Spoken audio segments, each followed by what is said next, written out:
When I started my period, I was very young, and nobody had told me about it. I didn't know it is something that was going to happen. I just found every time I would go to pee, I was peeing blood. I thought maybe something had bitten me or something had entered me and was eating me up. That is why the blood was coming. I really didn't have any answers.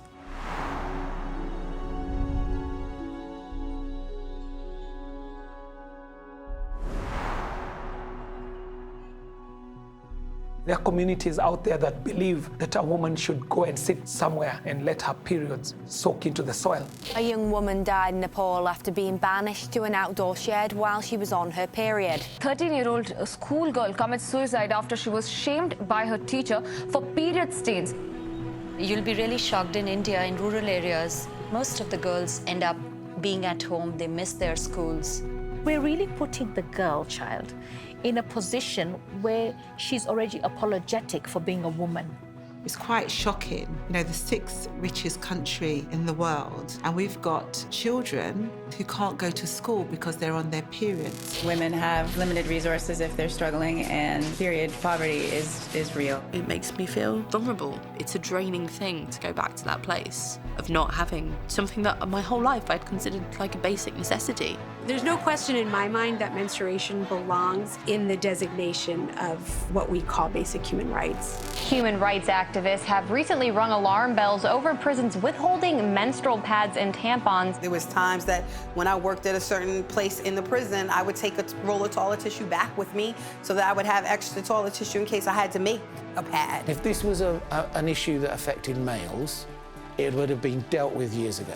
It's a tax that many consider sexist because men don't have to pay it. I suspect it's because men were making the laws. It's as if Pandora's box is opening, exposing all the issues and inequities around menstruation around the world. Menstrual health and the fight for menstrual equity has definitely been at the forefront of a modern feminist agenda. In our current political environment, where women are being demonized, what sets men and women apart? Menstruation. So it's an easy target. We have the President of the United States deriding menstruation as he did on the campaign trail. You know, you could see there was blood coming out of her eyes, blood coming out of her wherever. That actually reminds me that our bodies are the thing that are hated and feared the most. And that is really, you know, where we see, I think, women claiming, reclaiming, recognizing the power of our voices and our stories right now. And menstruation is part of it. How can menstruation not be part of it?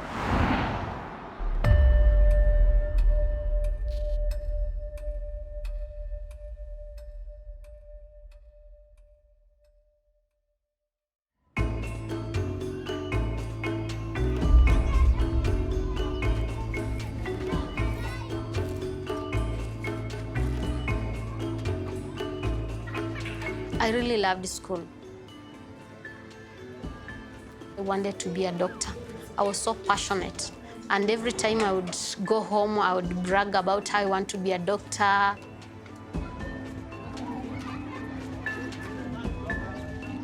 I didn't have anything to manage my period. And I realized that wherever I had my period, I was having like flies even following me because of the smell. And I have messed up my clothes, and at school I was really not comfortable.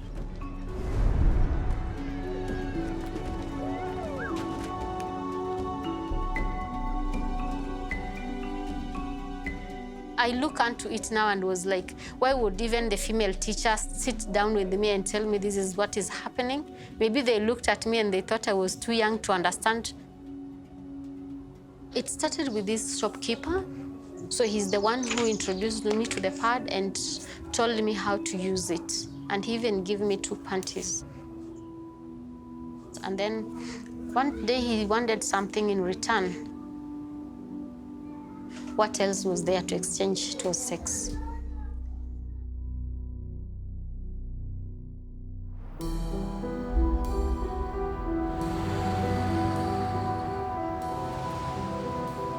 Period poverty isn't, by any stretch of imagination, something that only happens in developing nations. It's not something that only happens when you live on the street, because there are so many people now who are living in really quite abject poverty, but are just managing to hide it.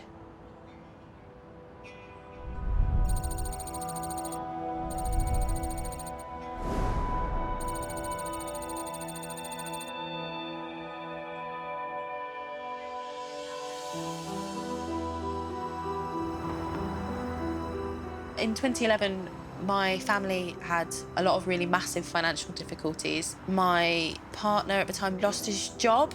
We had 2 very young children. There were long periods of that year where we just didn't have any money. And like people helped with a lot of things. People bought us grocery shops, people bought my daughter a coat because I was walking her to school in the winter in just a hoodie. I never asked anybody about menstrual products. But Nina once told me that Olivia was going through puberty or something. She is, and so are you.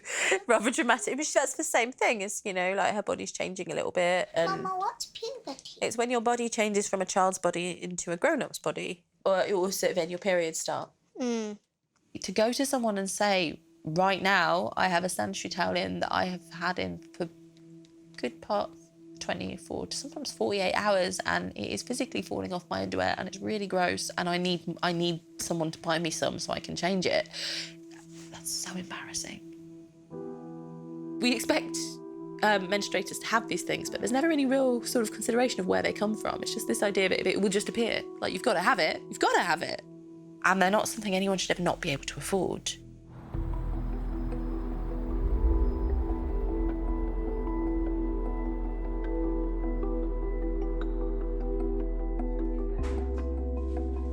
My name is Vinay Sykes.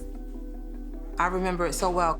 I had just told my husband and my children bye, and I was walking with a female officer.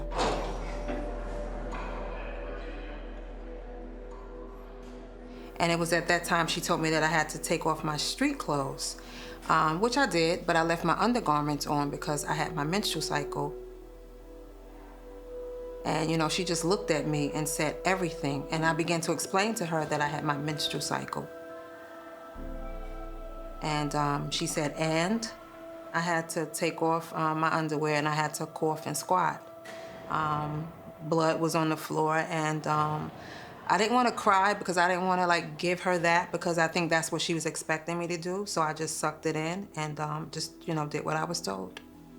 Being inside, what I've realized is that they want to remind you that you are incarcerated.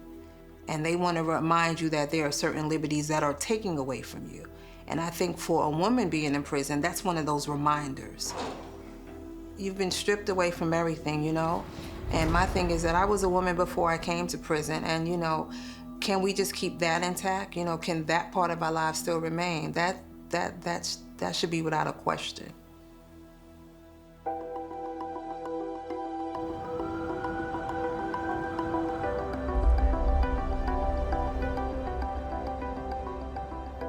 Periods shouldn't be a barrier for anyone, anywhere. And that is really at the heart of menstrual equity. If somebody is denied or unable to manage menstruation in the most healthy and dignified way, whether it's because they can't afford the products, whether it's because they can't access them, that poses a barrier. I came to this issue only a couple of years ago. I sort of stumbled into it in January 2015. Saw this announcement in my Facebook feed that 2 kids in my community were collecting tampons and pads for our food pantry. It was kind of just like a light bulb moment for me. I don't know how else to say it. I was just so shocked. I couldn't believe that I had never considered that it might be an issue or a problem. From that moment, I started reading and researching and really trying to wrap my head around how it could be that menstruation is something that's so natural yet so stigmatized, and then the challenges that could produce. I think that menstrual activism is surely part of a feminist movement. It's surely part of gender equity and gender equality movement. When you have something like Me Too emerge and half the population saying, oh my gosh, I had no idea this was happening, and the other half saying, I guess you haven't been listening, menstruation falls exactly in that same argument. All of these problems, all of these issues, all of these stories have always existed. It's just that they've never been elevated or acknowledged or, welcomed. Hey, Joe Toronto, good evening. How y'all doing? How y'all doing? Let's get this evening started in the museum. What a pleasure. Coming closer, coming closer, coming closer. I've been thinking about how I'm supposed to live in a world where this president has 0 fucks to give. I've been thinking about how I'm supposed to stay woke when the media every day is a damn joke. My name is Kieran. I perform as Madam Gandhi. I say often that I'm a drummer whose mission is to elevate and celebrate the female voice. A musician decided to raise awareness about women with no access to feminine products by running a marathon. MIA drummer and feminist Kieran Gandhi ran the London Marathon, and she decided to prove a point. I remember it was the morning of the marathon and I was approaching the start line, and I sort of knew that I would be getting my cycle around that time, and I was just sort of hoping, like any marathoner would, that it would be later in the week, that I wouldn't be on day 1 of my period. But unfortunately, as I approached the start line, I realized that I'm definitely about to bleed. And like any of us who've been caught unprepared on our cycle, I started evaluating my options. So I decided to run the race bleeding freely. And I knew that this act and this choice was radical, even though it shouldn't be. It shouldn't be radical that we as women and people who bleed prioritize our own comfort at the expense of upholding a social stigma. And the more I ran, the more I realized that while I had a choice and I was privileged in that choice, in that moment, millions of women and girls around the world and people who bleed do not have that same choice. And they don't have access to the ability to even make decisions about their own comfort on their cycle. 26-year-old Kieran Gandhi ran the London Marathon without wearing said feminine product. So we've blurred out this picture. Response has been mixed. Some were in support of her actions, some were not, using the hashtag attention-seeking. When the story went viral, I wasn't impressed by all the negativity. I was almost shocked. I was like, really? Like, let me see you run a marathon bleeding. Like, that shit is fucking dope. Like, bleeding from anywhere is a punk rock move, and running 26 miles, Miss Jensen, is it true that people can tell when you're menstruating? No, it isn't. But you should be more careful than ever about personal cleanliness and change your underwear more often, and be sure and use a deodorant. And pay more attention to your hair and your nails, and plan to wear your prettiest dress. The thing about menstruation is that it has always been a shameful, dirty secret. People didn't write about it, people didn't talk about it, and until products came onto the market in the early 1920s, late teens, there was nothing about it out there at all.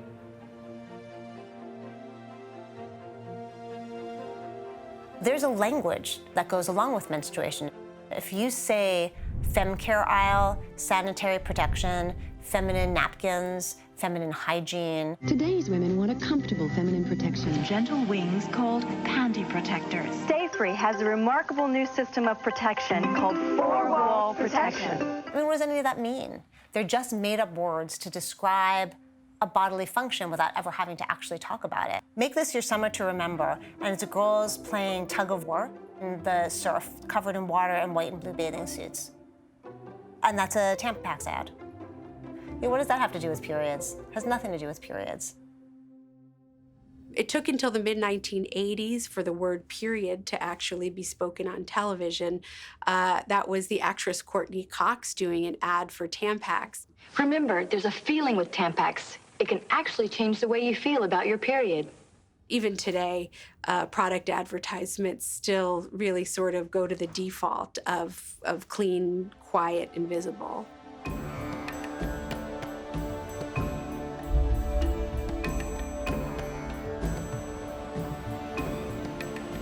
I think in India, traditionally, owing to our culture and the way we live, we don't talk about periods that openly. So neither our mothers have the information, nor they can pass it on to their girls, to their daughters. So most of the girls end up being at home, they miss their schools. They don't know whom to ask questions. So my name is Sarika. It happened with me when I first menstruated. I had no clue whatsoever. I was like, I thought I have cancer because I had no clue from where the blood is coming and what the hell is going on. My mother would not talk to us about periods. And if at all out of curiosity I ask her, she would be like, you don't have any shame you're asking me all this. You figure it out on your own when you grow. So the story started there and ended there. Most of them don't know how they're going to have babies. They don't know what causes a baby. You know, they don't know they're going to start having a period. Nobody tells them, it just happens. And then they get panicky. You know, what's happening? You know, I'm bleeding. Oh yeah, go in the corner. Go in that room, don't come out until I tell you. You know, it can be really brutal, and this can be the mother, because that's what happened to her.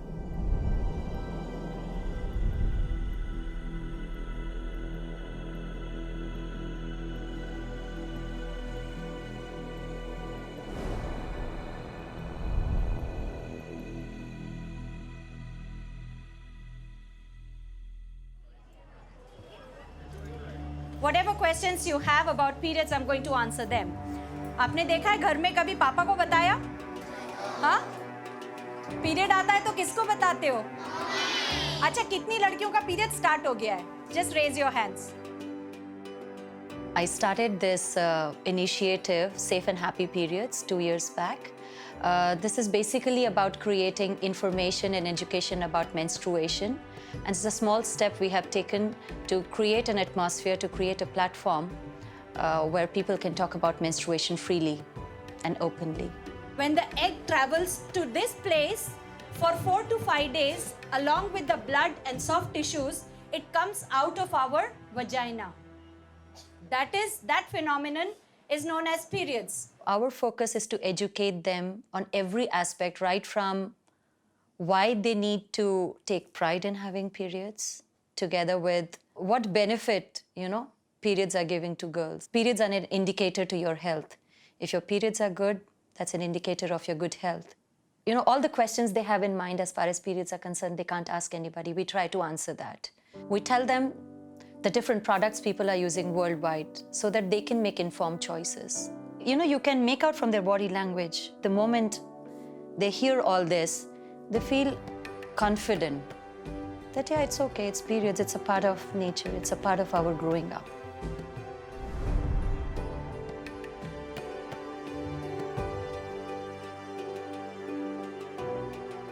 We have about 270 girls today. The moment we reach there, you guys are going to set up everything. And these are the things we need to carry. The menstrual cup, the biodegradable pads and panty liners. And what's this? This is a panty liner. We'll take a few of these so that the kids can have a feel of it.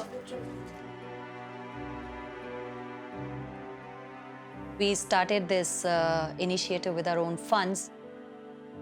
I don't want to stop this work because of funds, but I don't know for how long we can carry on supporting it with our own funds and from the family and friends. Having some support would definitely give momentum to this work. Hako hivi, unaikunja hivi, alafu unaingiza.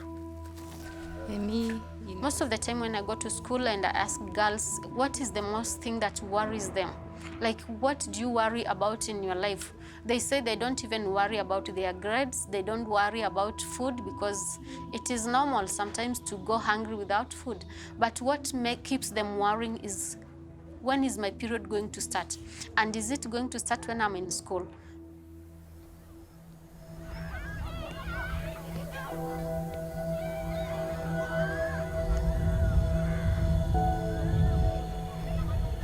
Mimi napenda kusoma. Mimi nakaa nyumbani. Nafanya kazi za nyumba, nikimaliza usiku ikifika, ninaanza sasa kusoma kitabu mahali tuliacha kuandika.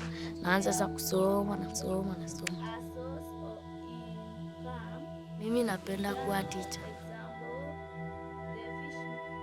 Jina langu ni Elena Atieno na miaka 15.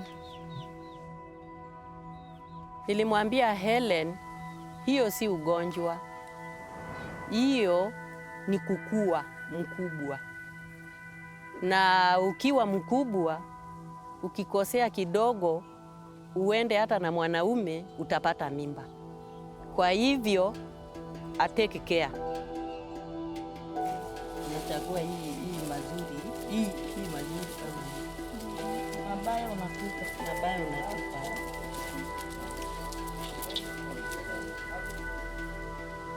Sina hiyo pesa ya pads kwa sababu ule alienda form 1 nilimnunulia mimi sasa Elena sina pesa.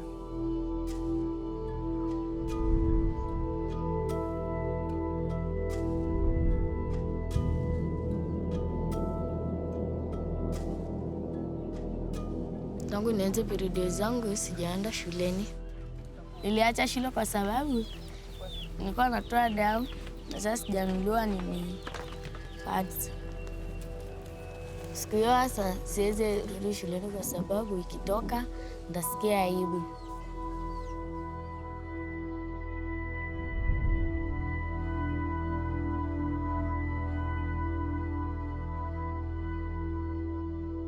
If we want gender equality, we want the woman and the man to be at par, equal.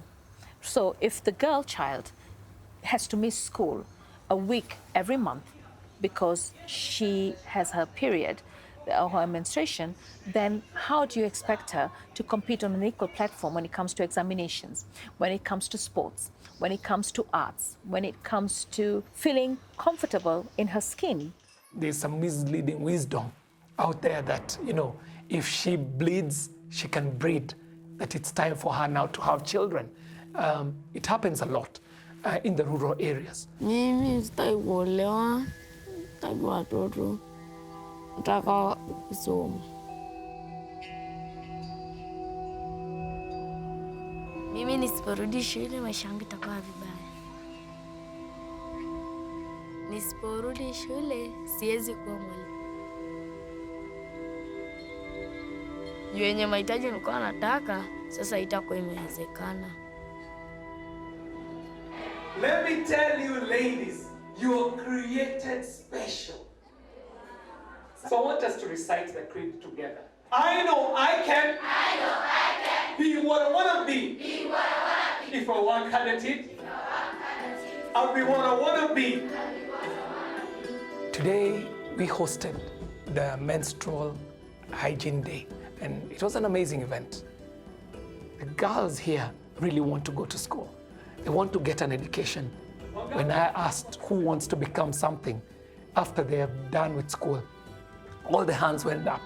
And at this age, they're still very ambitious. They still believe they can become doctors.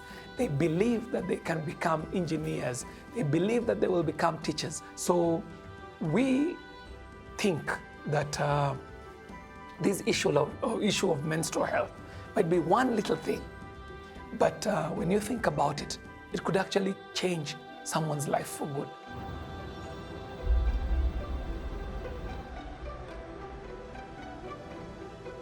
How would you guys feel if you couldn't go to school because of your periods, if you had to just stay home every month? I feel sad because every day I like going to school, learning. Everyone deserves the same things, and I shouldn't be taken away from something I like just because I have my period.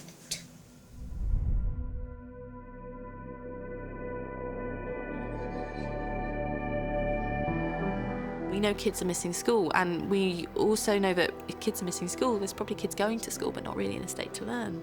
That means that a big chunk of our workforce in a certain amount of time has missed out on a big chunk of their education.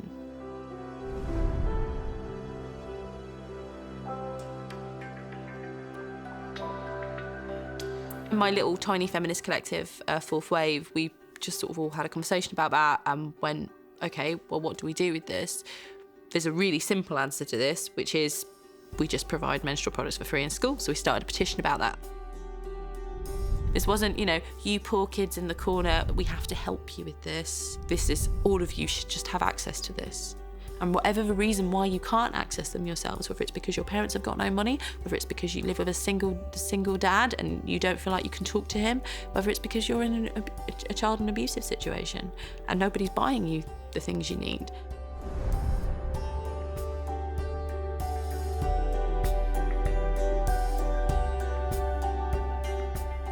believe we got a response that basically kind of went, yeah, but we're not going to do that. Which was what we expected. But it did add to or begin a conversation. There are now some really, really great people in the sort of charity sector kind of plugging away and plugging the gap until we have a government who are willing to do anything about it. We know that there are students in Hackney who are experiencing period poverty and other issues in accessing period products. We have one of the highest child poverty rates in London at 41%. So we have a huge problem of poverty in this borough. You know, if you can't afford food, you can't afford menstrual products. We know that it's a huge issue. The Redbox Project is a community project that we collect donations of period products from local communities and we pack together boxes, red boxes. This is my son's favourite bit to do about Redbox Project. He's 4 and he loves sorting the tampons. They look fun, right? The main idea is that girls can take, or students can take, whatever they need from the box to get through each and every period. We don't want anyone to be at school without access to what they need, so we just pop, 10 tampons in a bag and some towels, some loose towels, and then they can take what they need from that. And we deliver them to local schools and other educational settings. Thank you. How you been?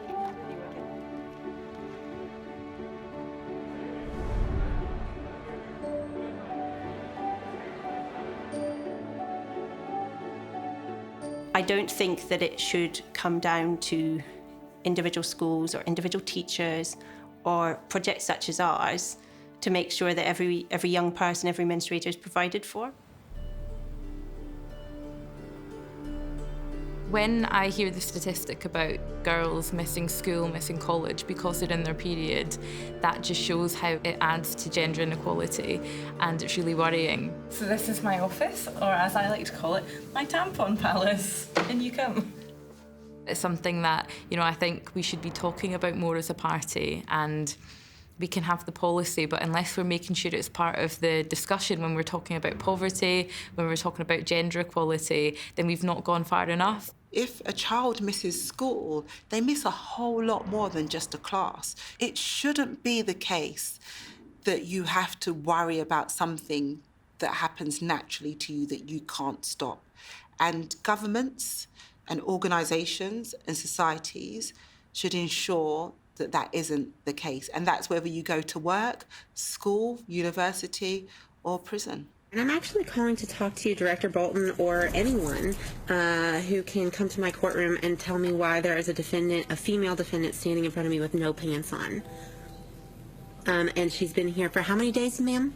I got here like 3 days ago, 2 or 3 days ago. She's been in our jail for 3 days, and it reports to me that the jail has refused to give her pants and feminine hygiene products.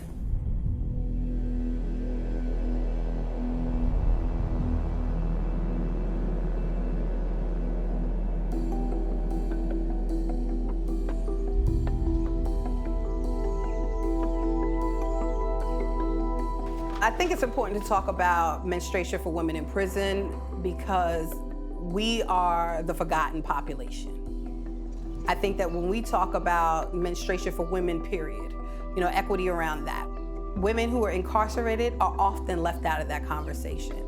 My name is Topeka K. Sam, and I am the founder and executive director of the Ladies of Hope Ministries. I got into this work as a woman who was incarcerated in federal prison for 3 years.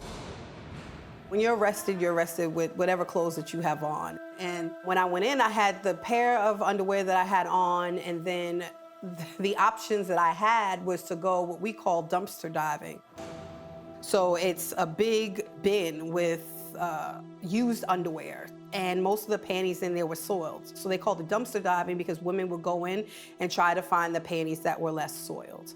On top of that, pads, you may be given the cheapest pads that they have.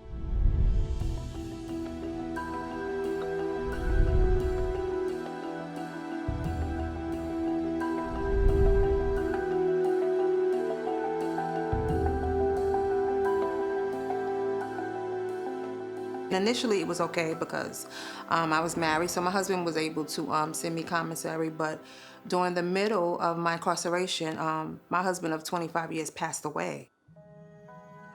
So my children were left with my family members who had to care for my children, maintain my housing expense. So I didn't want to ask them, you know, for additional, you know, monies and stuff because of what they were already doing. So you just have to double up the pads and, you know, that's what I had to do.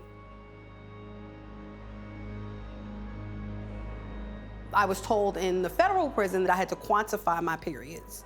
And what that means is I had to take the soiled pads, put them in a paper bag, show them to the male officer to let him see that I used them in order to get 5 more pads. And their rationale was to make sure that I was actually using the amount of pads that I said I was. What I noticed in prison, a lot of women have been hurt by men, myself included, like violated as a young child. To have to go to a male officer to ask for pads, a lot of them wouldn't do it. You know, they didn't want to do it. You know, the way that I see how we are not only taken, our liberty is taken away for being incarcerated, but I feel like we're punished just because we have a period. Instrumental support, emotional support, a sense of connectedness and belonging, and then honest feedback. I would like to implement that into our programming. I think the women of Hope House, I think that's something that's valuable.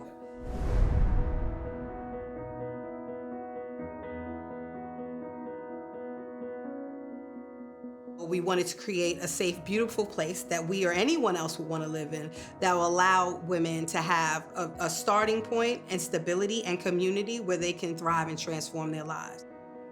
We provide menstrual supplies for women, tampons and pads. So the women, they know where all the supplies are, and they can just go in the closet and take whatever they want. Whether it's in prison or not, you know, it is a basic human right. The fact that even women who are suffering with homelessness and have to go through that in shelters and don't get access to hygiene pads. Women who are coming home from prison, who are in halfway houses, and these things aren't given to us, that they're expecting us to purchase these items, and it is a violation of our human rights. I mean, this is something we cannot help. I mean, nor do we want to, right? I mean, let's face it, none of the guys would be alive if we didn't have our cycles.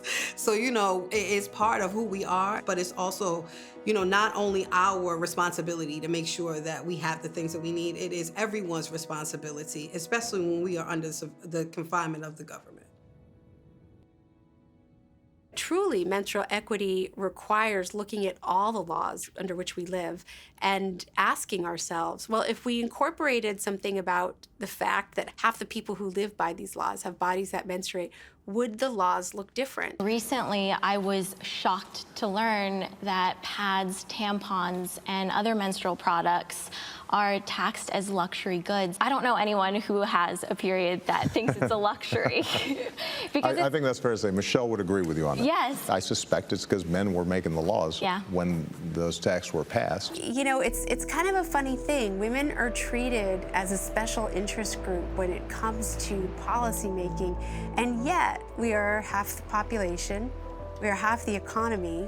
We're largely the child-rearing experts and force of the population, but policies that would improve our lives and impact our lives are somehow treated as the exception, not the rule. We have a duty in this House to ensure that we make laws that are not harmful toward women. Too often, our legislation and policies are all geared towards dehumanizing and devaluing women and the role that women play in society. You're the ones who will be the decision makers. You'll be voters, you'll be leaders, you'll be youth, you'll be the people this community needs to stand. Kenya is split right in the middle. We've got a population where 50% is men, 50% is women. Now, if we are going to make decisions, do legislation, write policy, not considering the women, it will be like Kenya playing with half of its team sitting on the bench. I think one of the biggest challenges is still being taken seriously, because the vast majority of governments are run by men. Across the country, we have seen a collective effort to erode a woman's right to choose, right to access reproductive health care, and make decisions about her own body.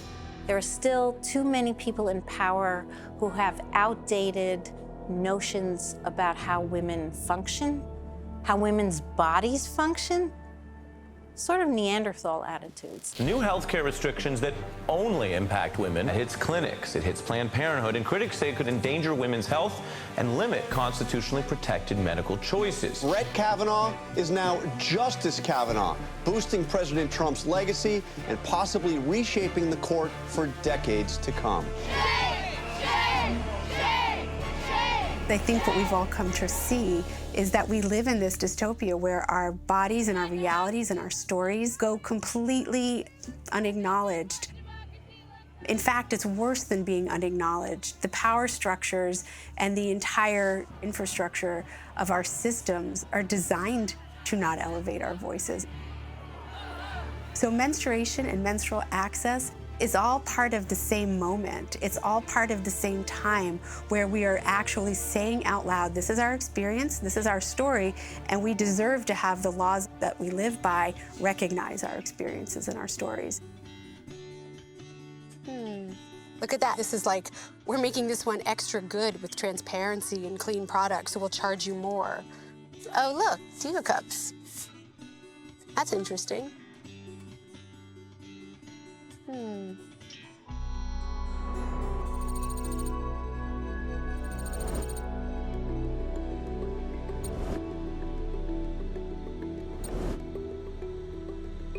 Not a necessity, therefore subject to sales tax, not exempt from sales tax. Across the states, all kinds of items have made this classification. In Texas, cowboy boots, exempt from sales tax. In California, Pop-Tarts, exempt from sales tax, not exempt from sales tax.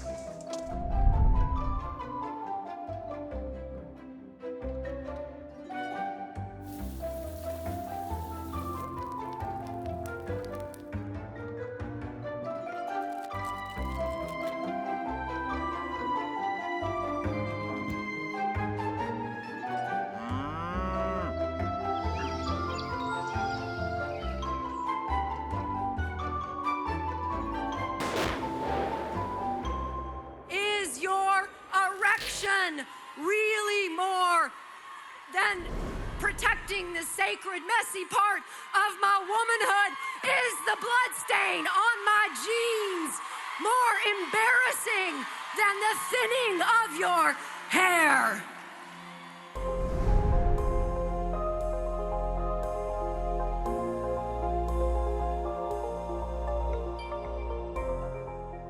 I put up a petition, a national petition, calling on all of the states in that time, all 40 of the states, that were not exempting menstrual products from sales tax. And basically, it's just a campaign that caught fire. The push to stop sales tax on feminine hygiene products. Supporters of the so-called Tampon Tax say it's unfair to women. Right now, Virginia lawmakers are pushing to remove the tax that women pay on tampons. The Florida bill will be under consideration during the 2017 legislative session.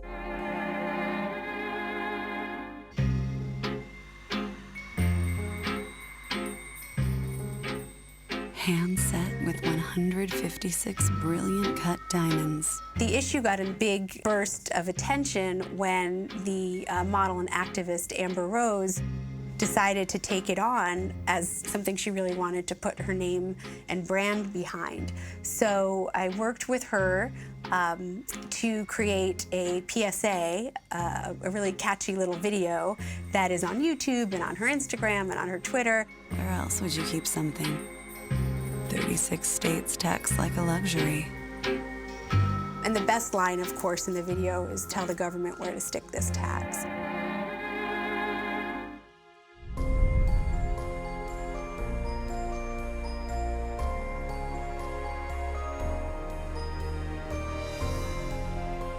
The tampon tax was a starting place. It was never intended to be a finishing place. It was a way to test and see if legislators would be willing to embrace even talking about periods and saying the words tampons and menstruation on the legislative floor. Danielle Rowley. Thank you, Mr. Speaker. Speaker, I would like to... Sure it is. It's very good of the Honourable Lady to drop in on us. I'm sure she's got a very busy schedule. But as I'm burbling on at her, she can recover her breath. Thank you, Mr. Speaker. I would like to announce to you today and to the House, and perhaps will excuse me for my lateness, that today I'm on my period. MP Danielle, she stood up, she ran in actually sort of lay out of breath for a debate and said, I'm really sorry, I'm on my period. I think because, you know, there was quite a lot of adrenaline going on for me. I didn't really notice when I actually said it, but people have said a few people gasped. There was a few gasps, I think, in the chamber. Remember, it's a chamber that's not used to women in the first place. And I felt like putting my hand up and saying, I'm on my period too. It's cost me this week already £25. We know the average cost of a period in the UK over a year is £500. Many women can't afford this. Yeah. What is the Minister doing to address period poverty? A lot of colleagues, when I sat down, said, well done, Danielle. And then the reaction after that has been massive, you know, something that I couldn't have predicted at all. First time, to our knowledge, that has been said in any seat of government anywhere in the world. It shouldn't be worldwide news that a woman has said she's on her period. So, although it's had a really positive reaction, the fact it's had such a big reaction just shows how behind we are. There are so many reasons why menstrual equity hasn't been acknowledged, let alone a priority. A huge part of it is the stigmatization of menstruation worldwide. If there is something that is, you know, verboten, that we're not supposed to be talking about, or is laden with all kinds of superstition and stories that create an environment of shame, that in and of itself is going to be an enormous barrier to even addressing the problem. Thousands of years ago, Hippocrates and ancient Rome and ancient Greece had very strong feelings about menstruation, mostly that it was evil. That was a force of bad tidings, that menstruation could sink ships, destroy crops. There was all this lore about what the power of periods could do, and it was all negative. Through to the Bible and the Quran and Hindu texts where women and menstruating women were seen as dangerous and unclean and needed to be avoided at all costs.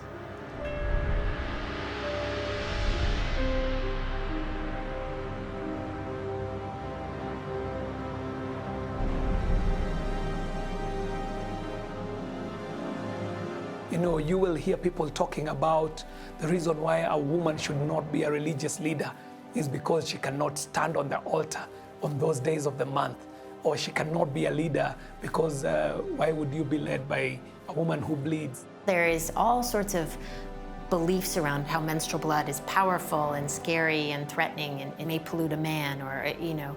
So it has led to admonishments and regulations and etiquette around how you should be or should not be managing your period.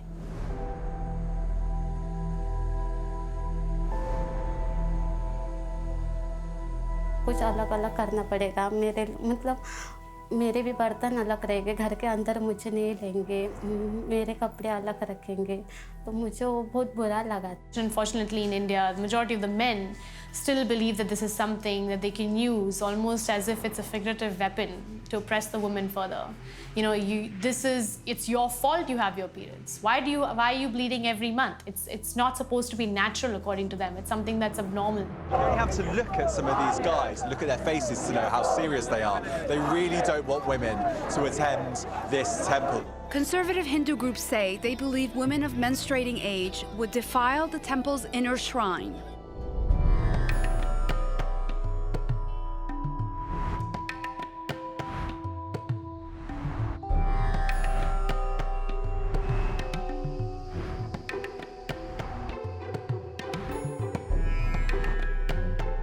My mother is a very staunch believer of this taboo that we should not enter the kitchen and the temple when we are in periods. So sometimes when I'm with her at her home, I usually lie about having periods so that I get an access to the kitchen and to the temple. So that's what I do. I know she's going to kill me for that, but this is what I do often. We are so conditioned by so many forces to have not just feelings about menstruation, but deep-seated beliefs about menstruation, from ancient history to politics, to religion, to advertising, to product development. We're all sold this story that menstruation is negative. And how do you fight against that? How do you fight against this mindset that's so a part of us at this point? The future is female. Yeah. Cool.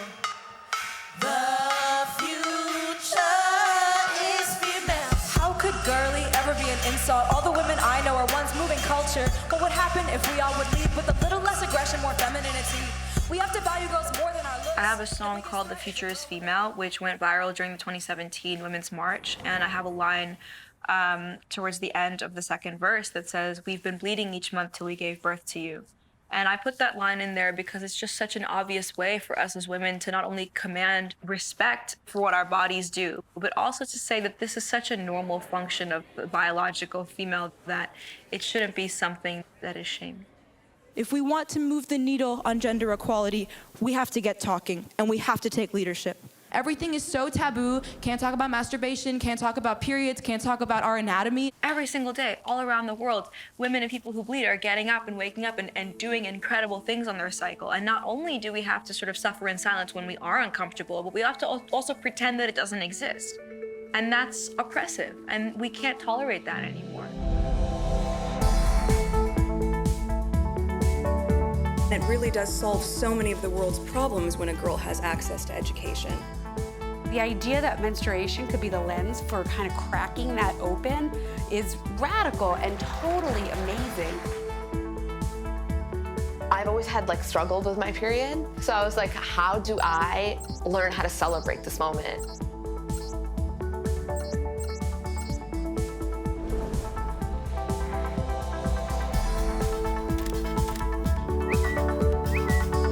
Speaking of menstrual blood, which we weren't, but I always am. For any woman who actually does menstruate like that, you would never wear that outfit.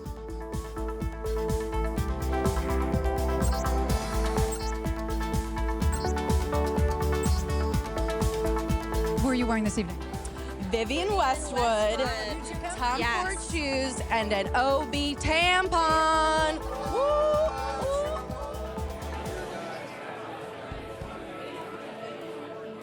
We are so thrilled to be in New York City this weekend. We have never been part of a conference and a group of this many people getting together to talk about periods. The cultural norms of menstruation are changing right now. If you ever want to have an adult relationship with a woman, like if you want to have sex with a woman's vagina, you need to be comfortable with the fact that the vagina menstruates. And just say menstruation. It's not a big deal. I just got my period.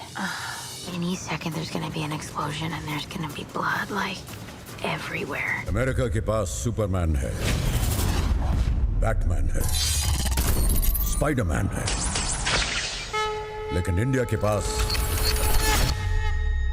Padman है. Now, you must be aware of this movie, Padman. So a lot of people, the masses are aware of it.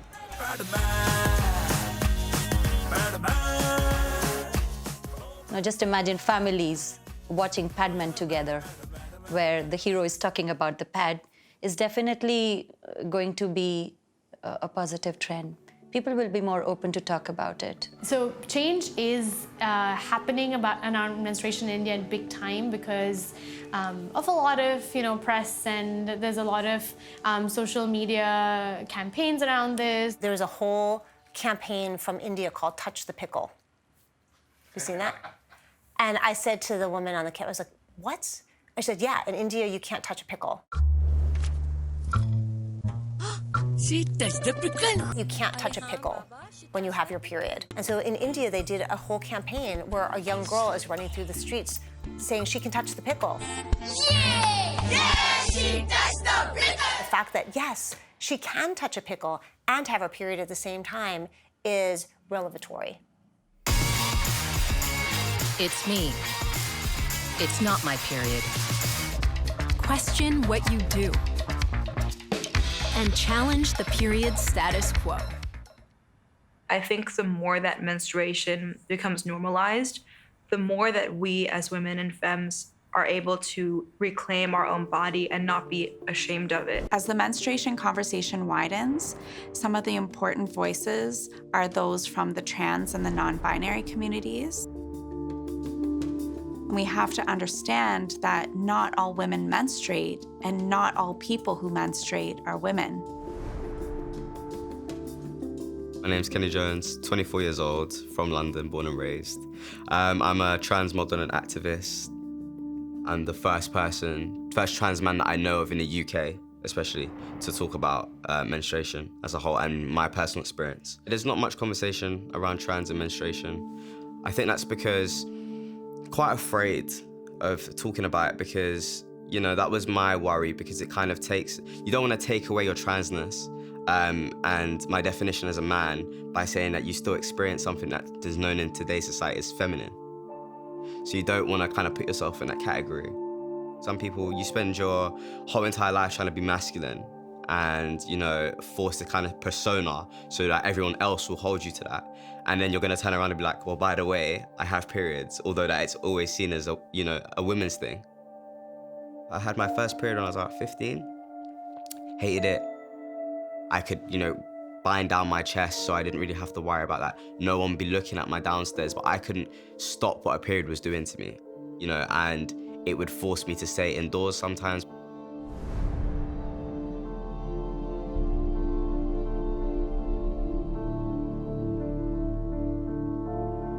I just imagine not having a period for like 6 months and then it trying to kick you in the face. That's how it feels. But no, it's not nice. And that's kind of why I felt to be more open about talking about it, because I thought if I'm going through this as a trans man, I guarantee that there are other trans men that are experiencing this. There's an exciting opportunity in this menstruation space to really empower and elevate people to lift their own voices and their own experiences and their own stories, and to be being more inclusive and more open and more honest, and have a more healthy dialogue around menstruation that enables people to see it in a different light and talk about it more freely.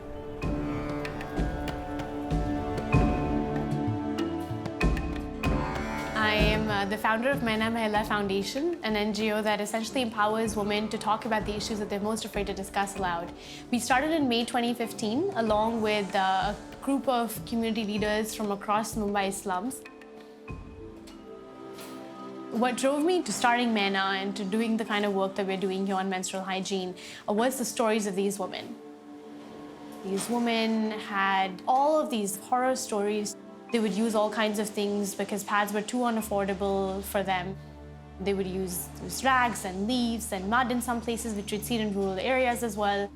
And it just was a topic that they were afraid to speak about, just like they were very afraid to invest in their own bodies and in their own health. So we realized this was not just about pads. It was not just about menstrual hygiene. It was something much bigger than that. It was something a lot more inherent and something about the mindset that we really needed to change.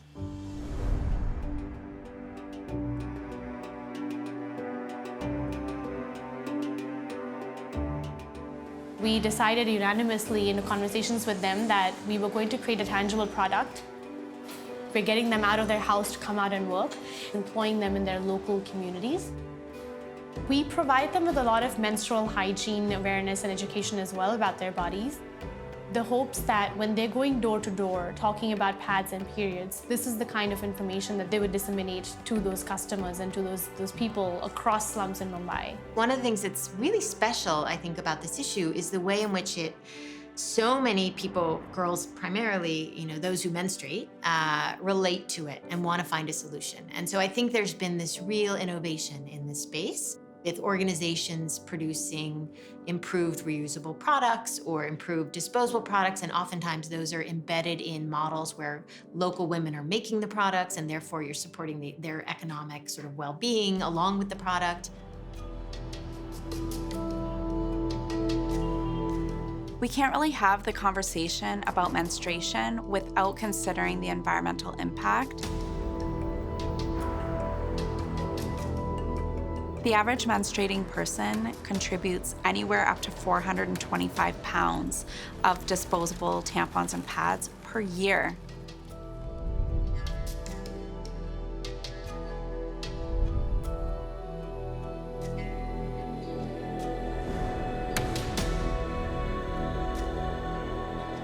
That's why reusables such as an eco-friendly menstrual cup or a reusable pad are a much more sustainable solution for many communities around the world.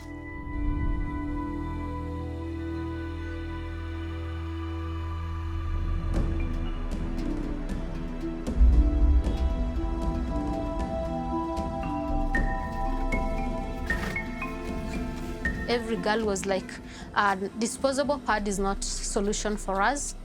Because number one, environmentally, they are not clean. And then we cannot dispose because we don't have toilets. The place is rocky, we cannot even dig, and we don't have toilets.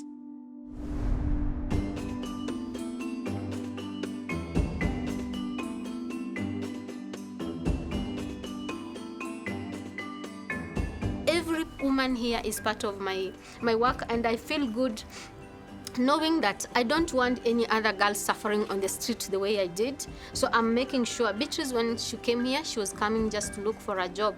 But then when she told me about her story, I was like, you have to be part of Days for Girls. Lucy is a neighbor, she's a Patricia neighbor, but they travel all the way from Komarok to come here and make a living.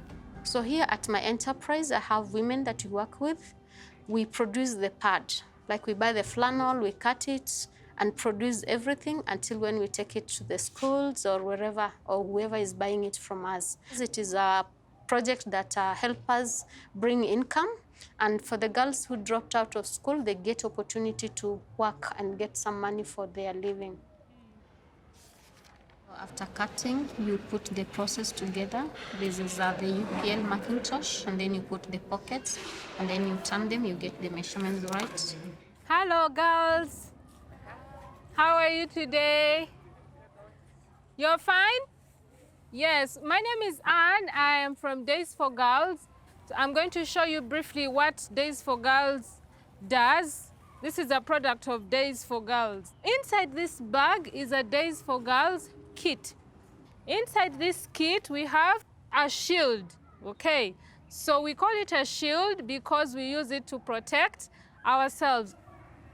Now, this cloth is made in a very special way that even if you hang it out in the sun there, no one will know that it is your pad.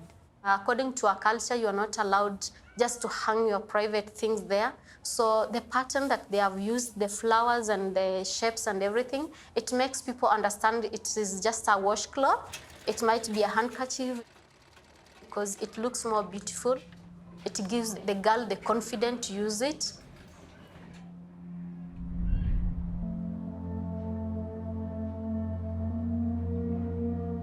Now, we make it like this with the drawstring bag so that you can carry it to school, okay? So you do not only carry this bag when it is menstruation time, but you also carry the bag during other school days and put your books. And when menstruation comes, when that time of the month comes, you just put your kit inside. Who would want to use the kit? Abe halausa yinguba busende yamalene dawo busende la yonye esinasile simelo tange period na mengo hu isinga husinga singwa sesinzile mo bebindi byaho yete na byaro holi bulayi huyembelezo hubata enga rimbale ndwela nyayanje amusibe nabes mbamuyembele funa saisi horabula na hata usimelo simbani kama nganyuta na henya simbani kama nganyuta asa isi ni ulo hobula inge namseti. Days for Girls has really changed a lot of girls that I'm working with because there are those who could not go anywhere when they didn't have pads. But now they have pad and it lasts 3 even to 4 years. It has really changed their life because they stay in school. Days for Girls has really empowered me to empower other girls. So I feel good, I feel empowered, I feel loved, because this girl out there, they get information from the person who has really walked this journey herself. Kenya is quite ahead when you talk about taking the issue of menstrual health as a priority. There has been a 0 rating on tax on sanitary products. There are very many efforts by governments to make it possible to access sanitary products for people living in not very well-to-do communities.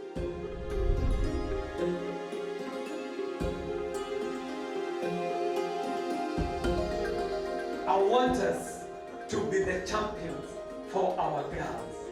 I'll see you.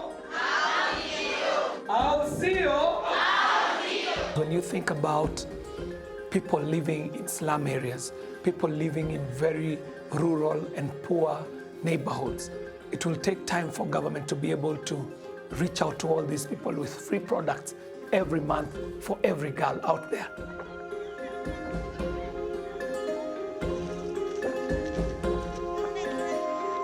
If we can get technologies that allow women to have products that can be used once, washed, and then used again, then you are getting rid of an expense at a family level, money that would have gone into something else. So we are quite excited about some of these innovation on reusable menstrual products. We were looking into reusable sanitary towels. Then I held a discussion with the women, and they were telling me, what does she do if she has two? Where does she put it? In her handbag? And when she comes home, where will she get the water to wash it? How hygienic is it to reuse? And then there's also the other problem where if she hangs it out on the line, then she's looking poor because she can't afford what is considered the upmarket way of handling period. I mean, I wouldn't myself want to have to wash my period panty, you know, wash it and then hang it out. Days for Girls. Yeah. Are you familiar with Days for Girls? No. So they have a great model that we should introduce you to Christine, Yes. this woman who, they have an enterprise model where women here make reusable pads, and they have a pattern already made, so women here just produce them and then sell them locally. And so are they making them in Kenya? They're making them here, but they're not, you can't tell they're sanitary pads because they fold out in a certain way and they don't stain. So girls can hang them up and it just looks like a handkerchief. No way. Bush? Okay, Bush, you have an assignment. 1 week to get me to see this organization, right? And we can empower her and then empower others through her. Can I meet her on Tuesday? Tuesday's going to be difficult. Come on, Bush, I need this. Make it happen. In the engagement that I've had with activists and advocates and policymakers and innovators, you know, from India to Nepal to Kenya to Europe, I've actually seen such a way of addressing this question that is so much more advanced than what's happening here in the United States. And it's so much more both complex and pragmatic and effective than what we see here.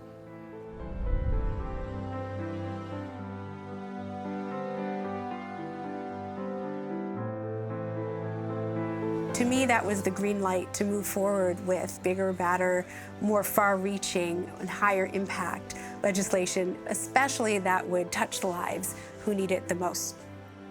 For all of us, 8 cents on the dollar matters, and there is a certain inequity there that needed to be addressed. But for people who are struggling most economically, these products really need to be made freely available.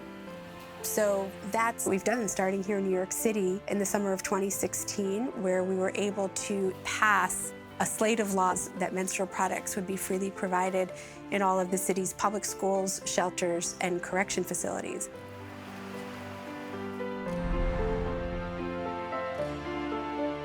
Eight states passed laws this past year focusing on jails and prisons and ensuring that people who are incarcerated are not denied access to menstrual products.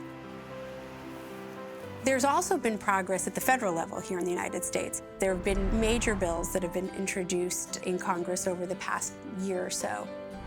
And I'd say that seeing U.S. legislators, including U.S. Senator Cory Booker and Kamala Harris, speak out about this issue so boldly has been really game-changing.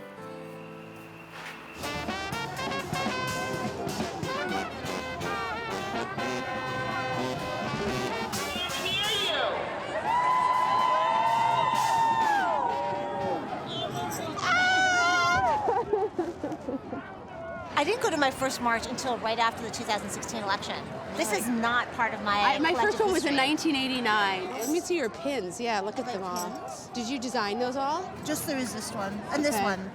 Vote resist same. Hashtag Trump Busters. Trump Busters. We'll hashtag you. We've got a great big election coming up in the United States in 2020. I would like to see menstrual equity on both parties' agendas for that election season. I actually believe that menstruation, having this like menstrual lens of looking at our society, is the ticket to so much bigger and bolder change. And once we can talk about periods, if we're actually creating a new way to frame issues, to frame the way lawmakers are willing to look at, women's lives as a whole, we could be actually paving an entirely new path.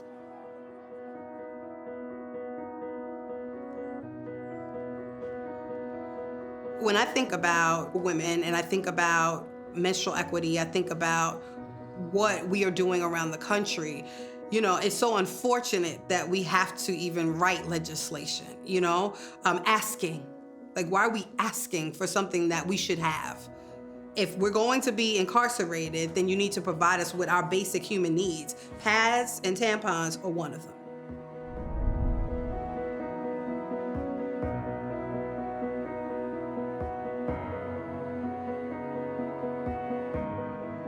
We went to the feds and we said, hey, we want to end the shackling of women while during child labor, that we wanted to make sure that women have proper hygiene products. We wanted to make sure that children are within a 500-mile proximity to their parents so that we have family reunification, and that male guards can't just come into spaces where women are unclothed. And so on and so forth. Something is actually getting done on Capitol Hill, a very good thing. It's called the First Step Act. It's a sweeping bipartisan bill that overhauls parts of the federal criminal justice system.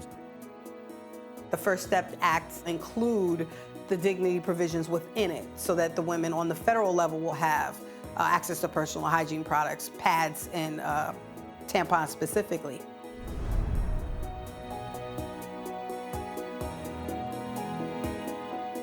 Write it in your budget. Make sure that we have the things that we need. Treat people the way you want to be treated. I think that's just as simple. It's something that we all can do.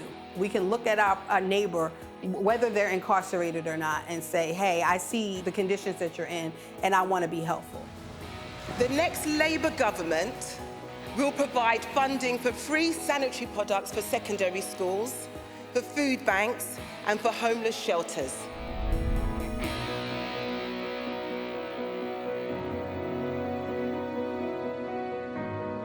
So our policy is to ensure that anyone who's menstruating will have access to products without feeling ashamed, without having to miss school, and without having to miss work. We're dedicated to ensuring that there's products in schools, colleges, universities, and homeless shelters. And we're committed to do that on day one of us entering office in government.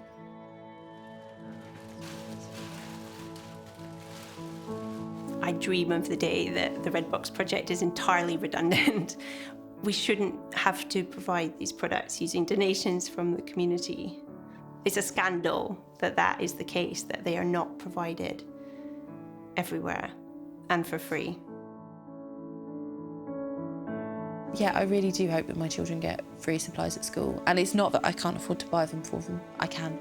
I want them to see other children taking them. I want them to have them offered to them. I want them to feel that thing of, this is not something you should be ashamed of, and this is not something that is your fault and that you are supposed to bear the burden of. This is not like just a tax on having the reproductive system you have, and here is the stuff you need to deal with it. Hundreds of conservative Hindu protesters marched on the streets of Kochi, calling for most women to stay out of the Sabarimala temple. On Tuesday, thousands of women in Kerala formed a human chain to demand access to the building. On Wednesday, 2 women, under the cover of darkness and with a police escort, breached the ban. The temple had refused to allow women of menstruating age to enter. So we feel the work that we are doing in terms of taboos, the effect it's going to show, it's going to take some time. It's not that easy to change the behavior and something so deep-rooted within them. So I feel this generation, they are not going to carry on with these taboos. So definitely the next generation is not going to carry forward this thing. Today you've got social media, and the conversations that are going on in there, I think are to do with the challenges that we face as a society. I think these issues are coming to the girl child. With this next generation of millennials, they're not willing to just accept things because that's the way they've always been. As a society, our consciousness is raising, and we're not moving away from just being programmed to think a certain way. If we could talk about menstruation in a matter-of-fact, conversational way, like in this film, that alone would destigmatize so much and make the experience not so negative. And then we wouldn't have all this other stuff we had to grapple with. It's just a part of life. I really do want to live in a world where instead of we living on this masculine over feminine ranking system, we live in a true spectrum. Then people wouldn't feel embarrassed or a type of way as to what gender identity they were, because one gender identity wouldn't connote privilege over the other. I pride myself on being right up there with everybody and seeing myself as an equal. I just want it to be like a normal conversation, like there's no force behind it. People don't feel like it's a kind of fighting for your rights kind of movement.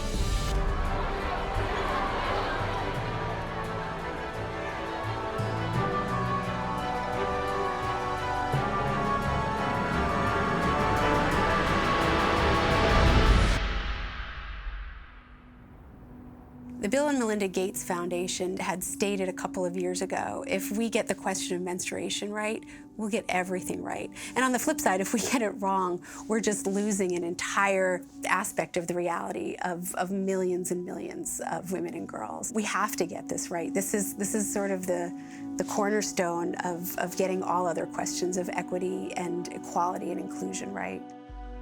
These girls, they can change the course of this nation. They can become whatever they want. They can be very powerful because they have their own money, they make their own choices. They have the freedom to make their own choices. And the life they live is better, and even the generation to come, because they will not allow their girls to go without the pads or anybody to mistreat them, because they are very powerful.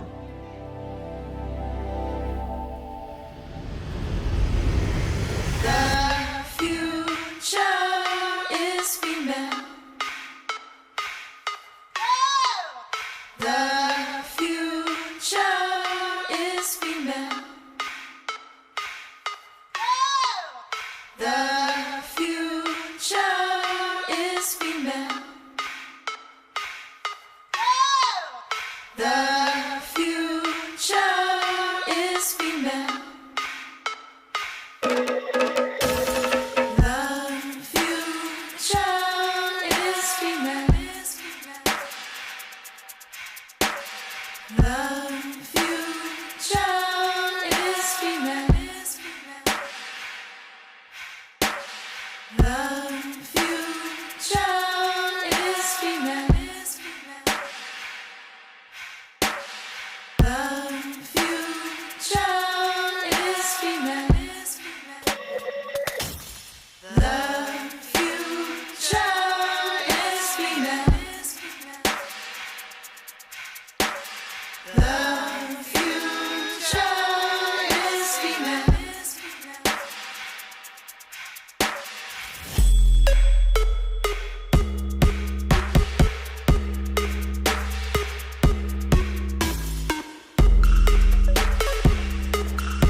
There's power in what you say, in what you say. Own your voice, don't be afraid.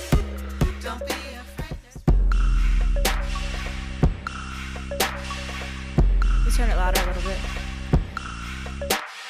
I heard Amy Poehler speak at the White House. Her words hit me hard like a light bulb. Fictitious depictions of girls must die out. If we want to live in a world that triumphs, I am just talking about loving the femme. I ain't talking about nobody else. Toxic masculinity has to end.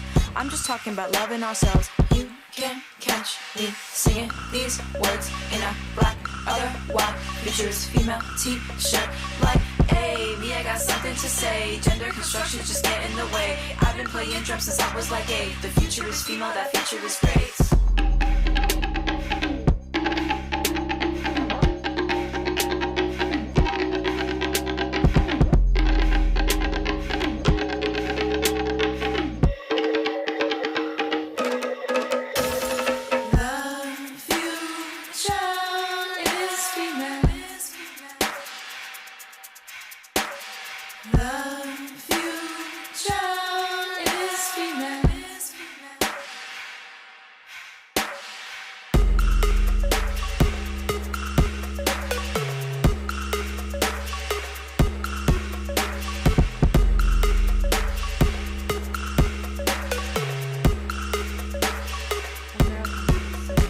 There's power in what you say, in what you say.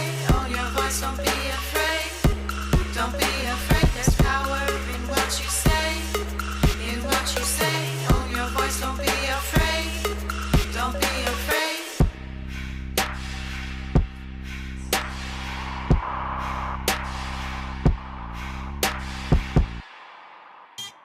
How could girly ever be an insult? All the women I know are ones moving culture. What would happen if we all would lead with a little less aggression, more femininity?